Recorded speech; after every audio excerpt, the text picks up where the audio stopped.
Cancer season, everybody. We're going to do something a little fun and a little different and a little informal today. I want to preface this video by saying I am an astrology student. I am not an astrology professional. I am learning about the art of astrology, and I hope to become very or fairly good at it someday. So if I say something that you think is incorrect or you want to debate, please leave a comment, and I would love to hear from you. And I would just love to hear from you on the subject of the lunar nodes, which is what we're going to talk about today. Now, remember, I'm only a student of astrology, but the lunar nodes, as I understand it, are not planets per se.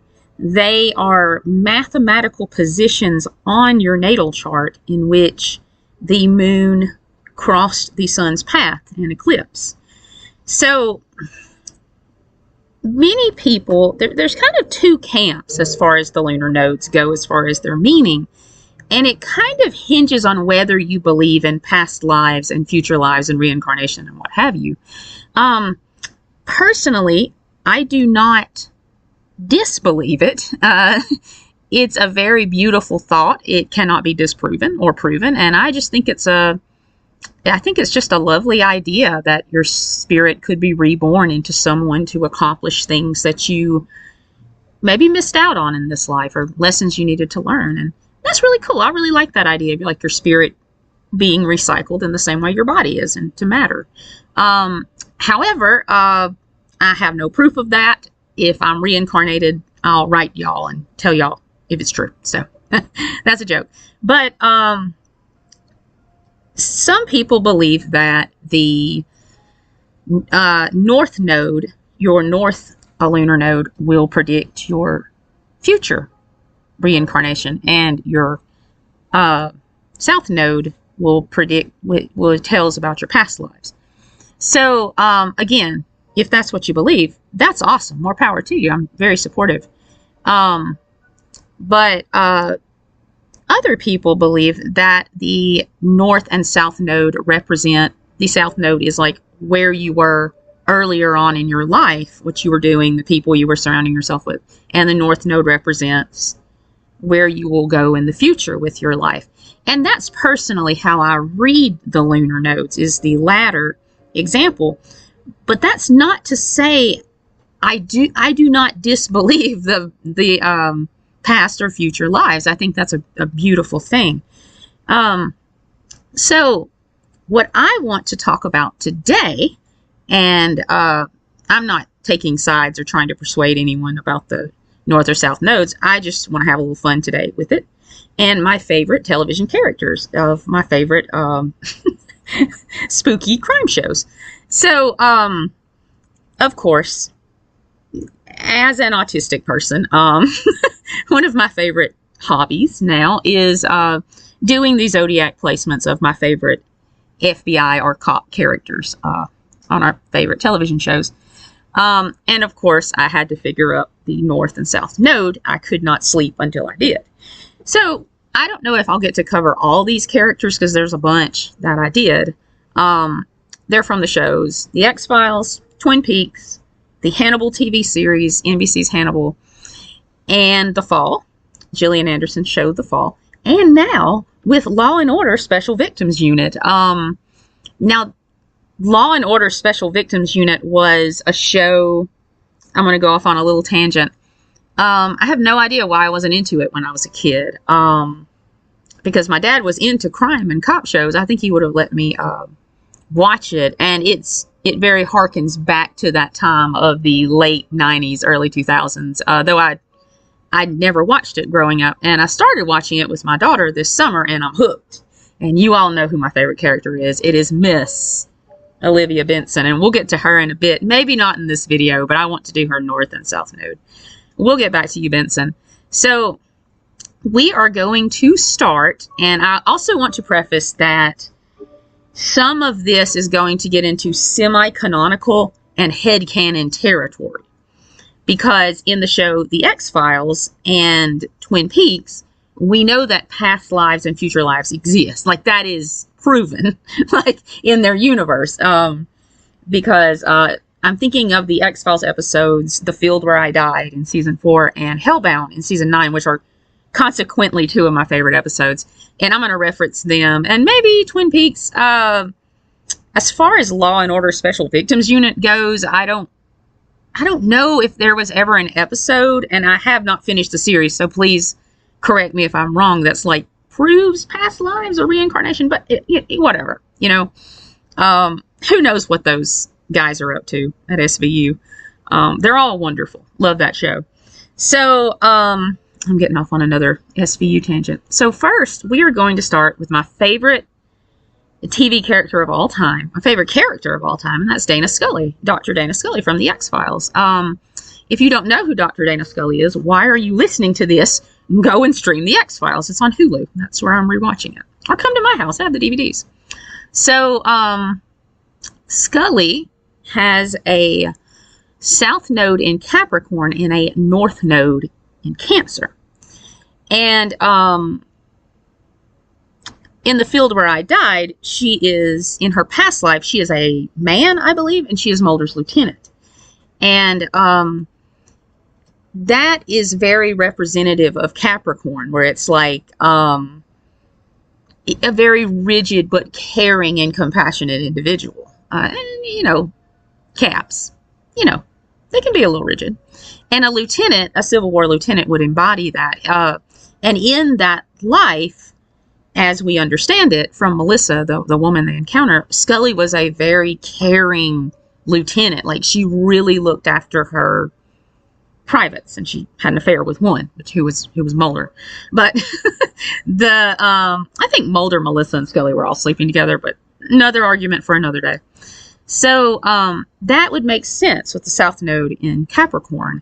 And it would also make sense if you're going to the ladder theory, where the nodes represent who you were earlier in life and who you are later in life, because we see Scully being this like workaholic, stereotypical Capricorn person, giving everything, almost everything she has for Mulder's quest, and it ultimately lost her identity. It almost destroyed her. And then later on in I Want to Believe, and yes, the revival, the X-Files revival does have good parts, and I'm going to do a video about it. I don't like the X-Files revival. I'm sorry if you do. I respect you, but I do not like it. But I will do a video about like the top 11 things about the X-Files revival I love, if I can find 11 things. That's up for debate. But one thing I love about the revival, and about I Want to Believe, which I actually really love that movie, is you get to see Scully fulfilling her destiny and living her truth, like being that practicing medical doctor who's saving people and who's teaching people, and she's really embracing her life and her destiny. And that is very North Node in Cancer. One of my favorite astrologers is named Meredith. Shout out Soul Navigation. Y'all are teaching me so much, and I love y'all. Y'all are helping me through my journey.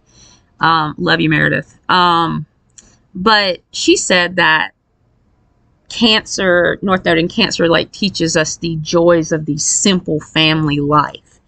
And that's something Scully never got to enjoy when she was following Mulder around on his quest. She wanted it so badly. She wanted that family life. And I see her later in life with her and Mulder's babies, and like with Doggett and Reyes, and you know what? I'm one of those X-Files fans that just dismisses the mythology of the revival because I see it as vile, what they did to Monica Reyes. So you know what? I don't even subscribe to that. So I'm sorry if you do, but I don't. I think it's horse crap, plainly. So, I see Scully, since the revival is just fan fiction to me, I see Scully and Reyes and Doggett and Mulder like forming this great family unit and making this like North Node in Cancer. So speaking of Agent John Doggett, his North Node was very interesting, and I want to tell you about it because his North Node is in Virgo. And Monica Reyes, his partner, Honey Bunch, is a North Node in Aries, and that is their signs. Aries is Doggett's sun sign, famously, and Virgo is famously Monica's moon sign. And I think that is beautiful, just showing that they belong together. And if you ship MSR, that's great. And I love MSR in fan fiction. I don't really ship it canonically in the show. That's a whole different story. But Doggett and Reyes were always my OTP, just that fairy tale romance. And another thing that Soul Navigation mentioned was with the North Node in Aries, you're breaking free of this very people-pleasing, I guess, or people expecting you to do a certain thing or to live a certain way or trying to control you in that, moving away from that towards being independent and doing your own truth. And I see Monica in that way. Now, a lot of this is semi-canonical and headcanon as far as the fics I'm writing and the fics I've read. But we know she came from this pretty old money family in Mexico City, and she was adopted. She was a very poor foster child. And I see her as the family, like, putting her up on this pedestal to fulfill this destiny. And when she was with Fulmer, I saw that. Like, and look, Monica and Fulmer are hot, but they're toxic. Okay, I'm sorry. And I'm writing a great fic where Fulmer's redeemed. Well, sorry to be vain. I think it's a great fic, but I'll let you be the judge of that. Sorry, I didn't mean to boast. I'm a Leo. What do you want from me? So, Fulmer, again, was trying to control Monica, and I think he did it from a place of love, but that's a whole different thing. But, and then with her moving towards an Aries man like Doggett, and he's very much putting her on the front. Like, he's like, this is my wife. Look at her. She's awesome. And she stands on her own. And I'm like her guy. And I love that. And that's like so healthy for both of them. Another thing is with Doggett's North Node in Virgo and his South Node in Pisces, taking his pain and like losing himself in the pain that the death of his son caused him, and it crushing him, like him almost losing his heart and his soul and his life and everything, his will to live, his purpose, and coming to meet a woman like Monica. She really was like his fairy tale princess. Or maybe she was more like the knight and he was the damsel in distress, which, you know, they love. Come on. Yeah, those two are hot. I see that, you know, they really are meant for each other. And I love that pairing. They're my OTP. I'll fight anyone. So let's move along. We'll probably only do the X-Files gang today because, this is going on longer than I wanted to. Let's move on to my boy Mulder. And I have a complicated relationship with the canonical character of Fox Mulder. He was my dad who raised me. Really, it was Mr. Skinner who raised me, but Mulder was there. And I can't hate him. So, but he's a very obnoxious character to me. Now, in fan fiction, where Mulder has a more diverse writing cast, come on, women, people of color, you know,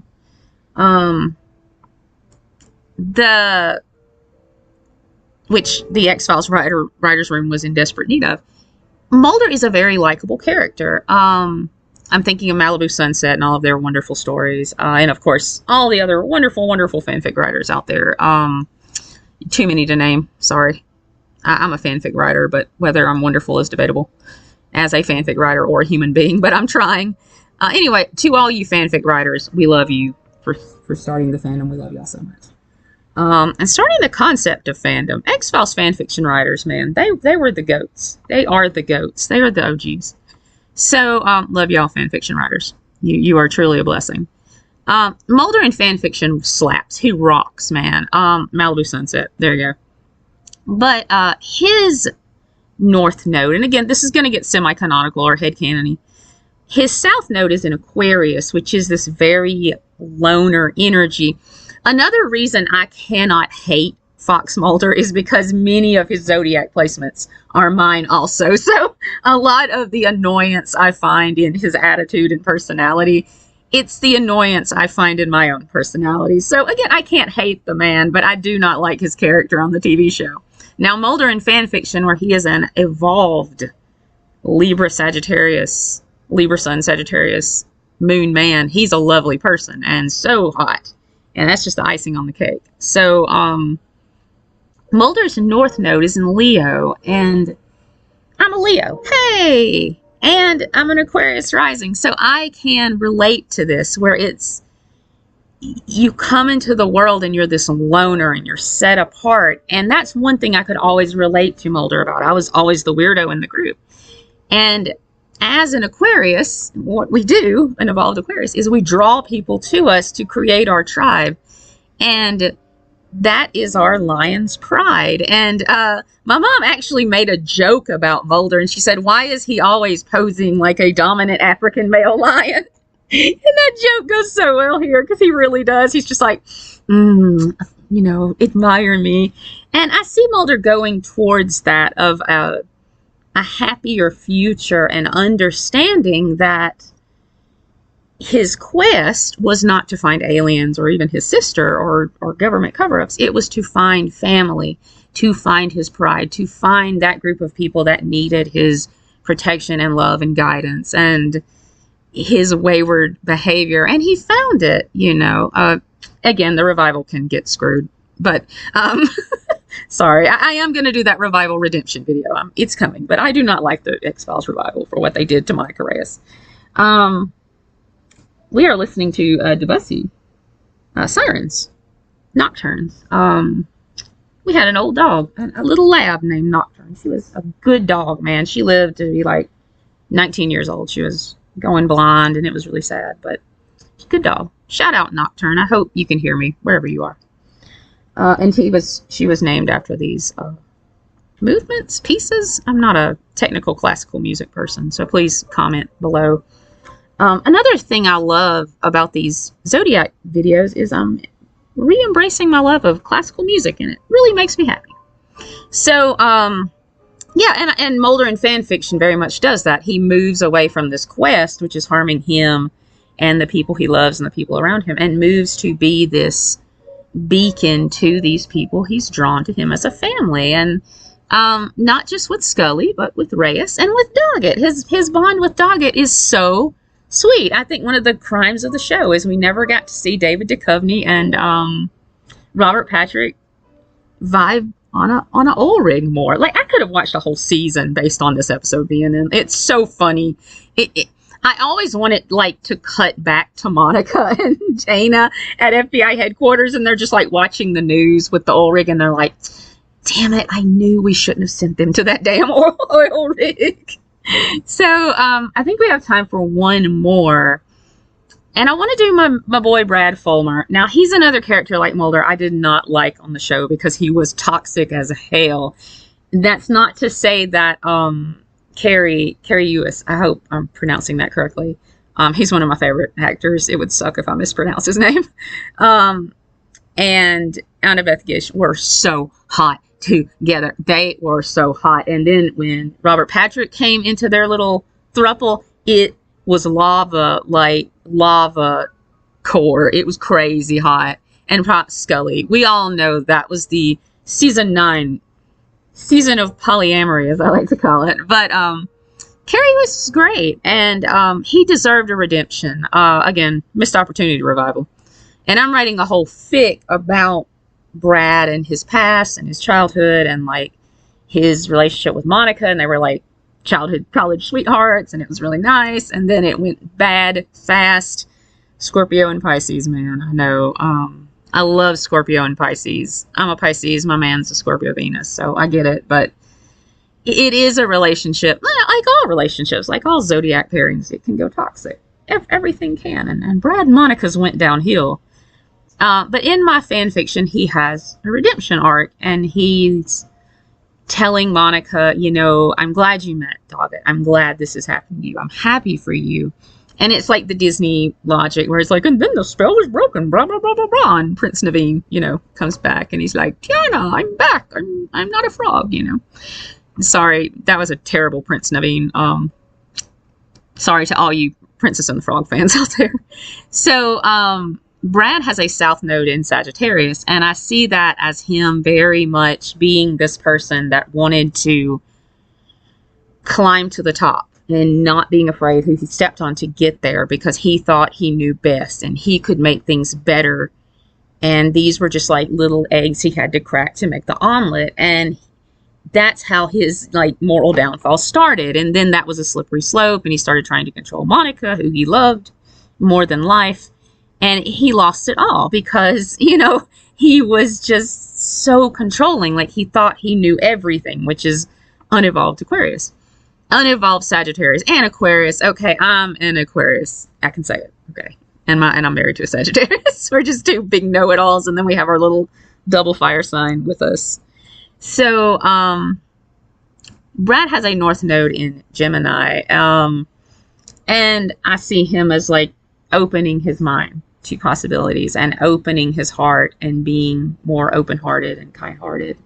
And really putting the needs of the people he loves ahead of what he wants, being close to them.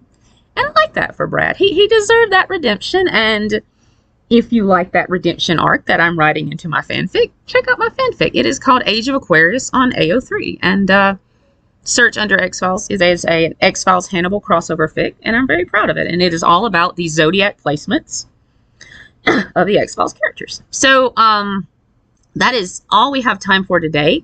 If you like this type of video, I had a ton of fun doing this and doing the South Nodes. And we could do something else like the Juno placements or the Jupiter placements as far as finding your soulmate goes. Just let me know.